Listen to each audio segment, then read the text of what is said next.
जिल्हा परिषद निवडणुकीमध्ये धाराशिवमध्ये शिवसेनेत अंतर्गत गटबाजी, शिवसेनेतील गद्दारांचा एक गट भाजप आमदारांच्या खिशात, माजी मंत्री तानाजी सावंत यांचं वक्तव्य.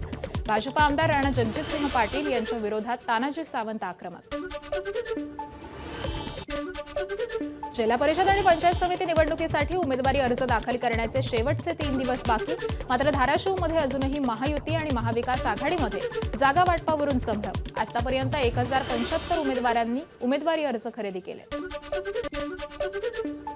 महापालिकेतल्या यशानंतर सोलापुरात भाजप जिल्हा परिषद स्वबळावर लढण्याची तयारी. भाजप कार्यालयामध्ये 3 दिवसांपासून इच्छुकांच्या मुलाखती. भाजपकडून जिल्हा परिषदेच्या 68 आणि पंचायत समितीच्या 136 जागांसाठी मुलाखती. सोलापुरातील महापालिकेतील यशानंतर एमआयएम जिल्हा परिषद पंचायत समिती निवडणुका स्वबळावर लढणार. एमआयएमचे जिल्हाध्यक्ष शौकत पठाण यांची माहिती आहे. कल्याण डोंबिवलीतील शिवसेना आणि भाजपकडून फोडाफोडीचे प्रयत्न सुरू आहेत. ठाकरेंच्या शिवसेनेचे 9 नगरसेवक हे अज्ञात स्थळी, तर 2 नगरसेवक शिंदेंच्या संपर्कामध्ये असल्याची माहिती. केडीएमसीतील सत्ता स्थापनेच्या हव्या 62 जागा.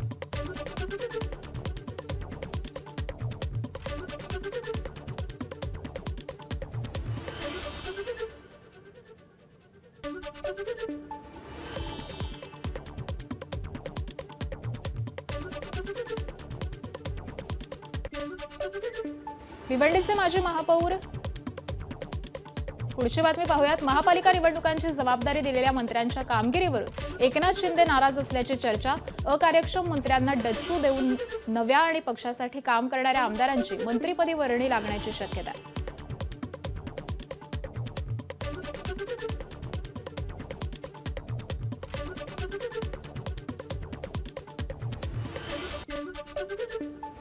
मुंबई महापालिका निवडणुकीमध्ये वेगळे लढल्यानं ठाकरेंची शिवसेना आणि काँग्रेसला फटका. स्वबळाच्या भूमिकेमुळे एकूण 32 प्रभागांमध्ये सत्ता पालट.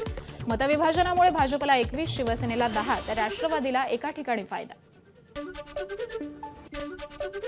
काँग्रेसच्या नवनिर्वाचित नगरसेवकांचा आज मुंबई काँग्रेस अध्यक्षा वर्षा गायकवाड यांच्या हस्ते सत्कार. मुंबई महापालिका निवडणुकीनंतर पहिल्यांदाच काँग्रेस भूमिका मांडणार. उल्हासनगर महापालिकेमध्ये वंचित बहुजन आघाडीची शिवसेनेला साथ. 2 नगरसेवकांचा शिवसेनेला पाठिंबा. विकास खरात आणि सुरेखा सोनवणे यांनी एकनाथ शिंदेंना भेटून पाठिंब्याचं पत्र दिलंय. भिवंडीत माजी महापौर विलास पाटील यांच्या बंगल्यावरती दगडफेक. आमदार महेश चौगुलेंच्या समर्थकांनी दगडफेक केल्याचा आरोप. दगडफेकीनंतर विलास पाटलांकडून छत्रपती शिवाजी चौकामध्ये आंदोलन, तर दोन्ही गटात जोरदार राडा. पोलिसांकडून लाठीचार्ज.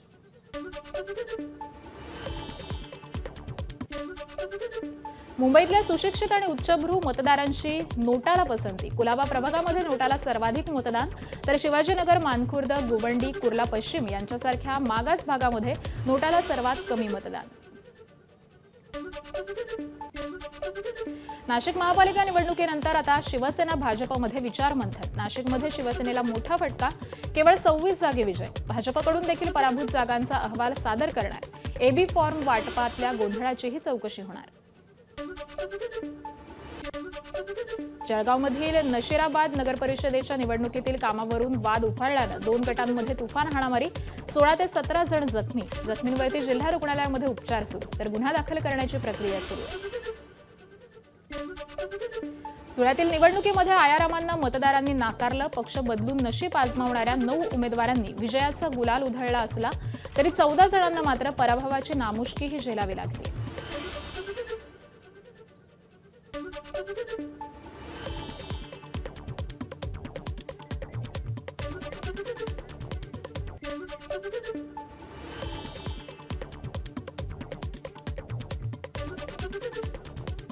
धुळ्यातील निवडणुकीमध्ये आयारामांना मतदारांनी नाकारलं. पक्ष बदलून नशीब आजमावणाऱ्या 9 उमेदवारांनी विजयाचा गुलाल उधळला असला तरी 14 जणांना मात्र पराभवाची नामुष्कीही झेलावी लागली.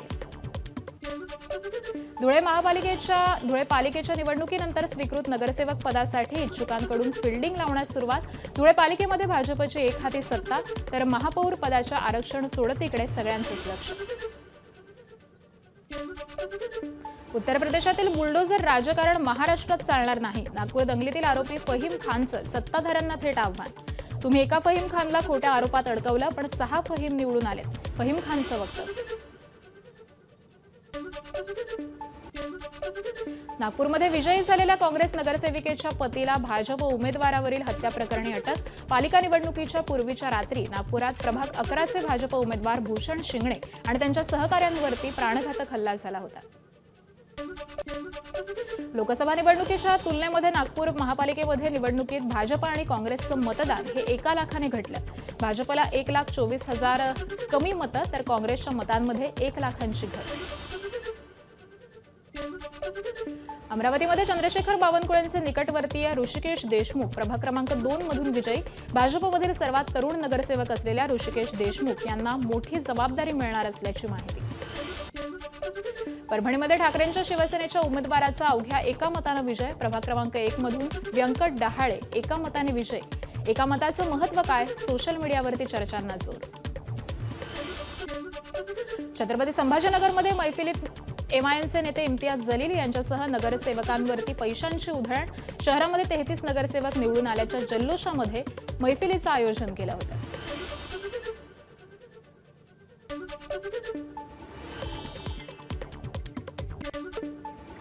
स्वित्झर्लंडमधील दावोसमध्ये आजपासून वर्ल्ड इकॉनॉमिक फोरमची वार्षिक बैठक. 5 दिवस चालणाऱ्या जागतिक शिखर परिषदेमध्ये 130 देशांमधील सुमारे 3,000 नेते उपस्थित राहणार, तर 60हून अधिक राष्ट्रप्रमुखांचाही समावेश. मुख्यमंत्री देवेंद्र फडणवीस आणि उद्योगमंत्री उदय सामंत 5 दिवसांच्या दावोस दौऱ्यावरती. वर्ल्ड इकॉनॉमिक फोरमच्या वार्षिक परिषदेमध्ये सहभागी होणार. यंदा किती सामंजस्य करार होणार याची उत्सुकता. नंदुरबारमध्ये कालीचरण महाराजांच्या वक्तव्यानं वाद होण्याची शक्यता. इस्लाम आणि ख्रिश्चन हे धर्म नसून पंथ असल्याचं वक्तव्य.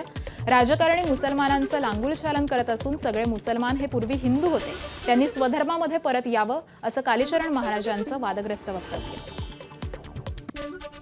आठवड्याच्या पहिल्याच दिवशी चांदीच्या दरामध्ये उच्चांकी वाढ. चांदी प्रति किलो 3 लाख रुपयांवरती. सर्वसामान्य नागरिकांच्या खिशाला मोठी झळ.